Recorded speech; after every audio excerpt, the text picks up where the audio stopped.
In today's video, I'll be covering 5 plants you should grow during the winter. Now, something I need to clarify from the beginning of this video is that the plants that will be showcased in today's video are meant for zones 9 and above. Our gardens are usually packed with growth right now, and as a matter of fact, it's usually a prime growing season right now. So let's jump right into it. Coming in number 1 is citrus. Although citrus is a fruit tree we could grow all year round, right now it's actually its primary growing season. And that is because we have cooler weather, we don't have the harsh summer sun, and they're actually flowering and fruiting right now. As a prime example, I have here my variegated kumquat tree, in which was covered in flowers a couple weeks ago, and right now it's covered in a whole bunch of baby fruits, which is super exciting because that means I'll be able to harvest my own citrus from my very own backyard here very soon. So anything from limes, lemons, oranges, grapefruit, kumquats, anything that is citrus related, it's the perfect time to plant them right now.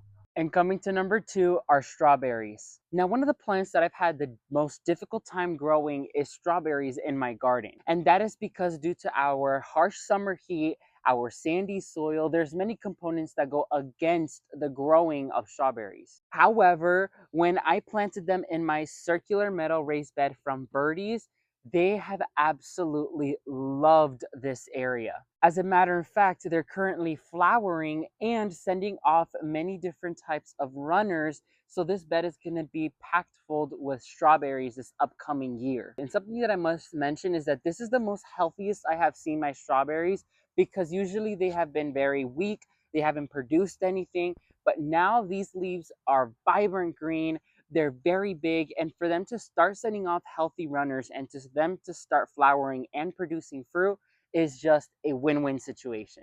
This is just the perfect area for them. Coming to number 3 are onions. When it comes down to growing onions, we have to grow short day varieties. And that is because we do not have a long period of time where it is cool enough for onions to actually enjoy and grow well. For example, the onions I have here is the short day variety Vidora, which was sent to me by my friends over at Haas. They have been doing very well here, and they will continue to do well as our forecast is showing cooler temperatures coming up ahead.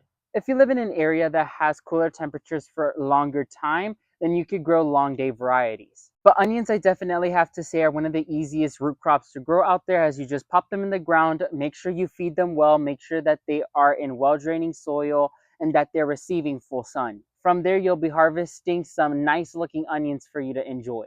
Now, anything under brassicas like Brussels sprouts, kale, cabbage, cauliflower, broccoli, anything in that family, it is the perfect time to grow them right now. And of course, that's because brassicas are cold season vegetables, so they need to grow in cooler temperatures.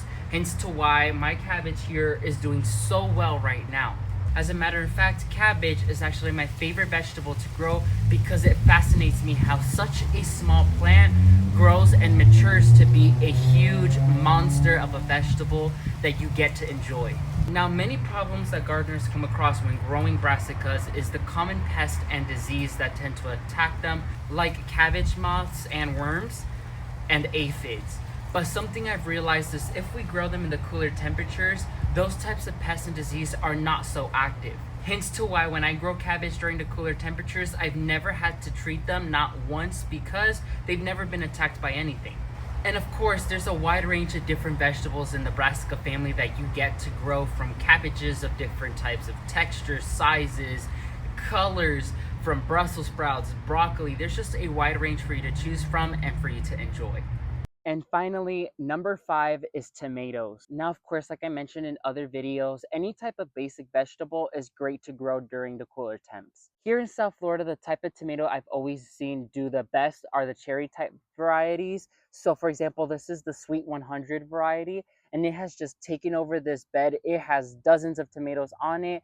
And so we're definitely gonna have lots of cherry tomatoes to enjoy here soon. Like I always mention, there's a wide range of varieties for you to choose from. They're beginner friendly.